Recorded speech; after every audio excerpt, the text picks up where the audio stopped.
ఏపీలో ఎన్నికల నోటిఫికేషన్కి సమయం సమీపిస్తున్న నేపథ్యంలో ముఖ్య నేతలు ఎన్నికల ప్రచారాన్ని హోరెత్తిస్తున్నారు. ముఖ్యమంత్రి జగన్ తన బస్సు యాత్రతో ప్రజలకి మరింత చేరువ అవుతున్నారు. చంద్రబాబు కూడా దూకుడుగా ప్రచారం చేస్తున్నారు. పవన్ అనకాపల్లిలో ఎన్నికల ప్రచారంలో పాల్గొన్నారు. అయితే జనసేనాని మరోసారి అస్వస్థకు గురి కావడంతో ఎన్నికల ప్రచార కార్యక్రమాలు రద్దయ్యాయి. పిఠాపురంలో ఎన్నికల ప్రచార సమయంలో పవన్కు జ్వరం రాగా హైదరాబాద్లో చికిత్స తీసుకున్నారు. దీంతో ఎన్నికల ప్రచార కార్యక్రమం వాయిదా పడింది.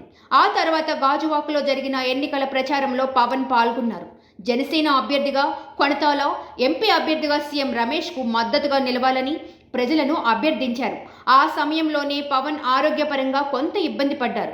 ప్రచార సభ ముగిసిన తర్వాత బాగా నీరసపడినట్లు పార్టీ నేతలు చెబుతున్నారు. దీంతో పవన్ తిరిగి హైదరాబాద్ వెళ్లిపోయారు.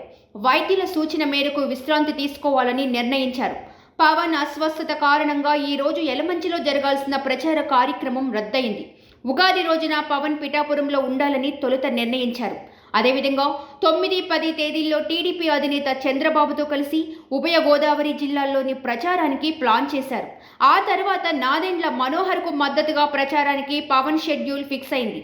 అయితే పవన్ జ్వరం కారణంగా ఈ షెడ్యూల్లోనూ మార్పులు జరిగే అవకాశం కనిపిస్తుంది. అనకాపల్లి సభలో సీఎం జగన్ వైసీపీ అభ్యర్థులను టార్గెట్ చేస్తూ కీలక వ్యాఖ్యలు చేశారు. తమ కూటమి అధికారంలోకి రాగానే ఉద్యోగుల సిపిఎఫ్ సమస్యకు ఒక పరిష్కారం చూపిస్తామని హామీ ఇచ్చారు. జనసేన పోటీ చేసే అభ్యర్థులు 21 ఎమ్మెల్యే, 2 ఎంపీలను గెలిపించుకోవాలని పవన్ సూచించారు. కింగ్ మేకర్గా నిలవబోతున్నామని పవన్ చెప్పుకొచ్చారు. మంత్రి అమర్నాథ్ లక్ష్యంగా పవన్ సెటైర్ వేశారు. రాష్ట్రం కోసమే తాను సీట్లు త్యాగం చేశానని చెప్పారు. అనకాపల్లి ఎంపీ సీటు జనసేనకు దక్కిందని, అయితే బీజేపీ కోసం ఇచ్చామని చెప్పుకొచ్చారు. ప్రభుత్వ వ్యతిరేక ఓటు చీలకూడదనే లక్ష్యంతోనే పొత్తు పెట్టుకున్నామని వివరించారు. అయితే పవన్ ఇలా 2 రోజులకొకసారి అనారోగ్యానికి గురి కావడం, ఉమ్మడి ప్రచార సభలు సైతం రద్దవుతుండటంతో కూటమి నేతలు ఆందోళన చెందుతున్నారు. సబ్స్క్రైబ్ చేయండి. Please do subscribe to Please like, share and subscribe to top Telugu TV. Top Telugu TV. Top Telugu TV.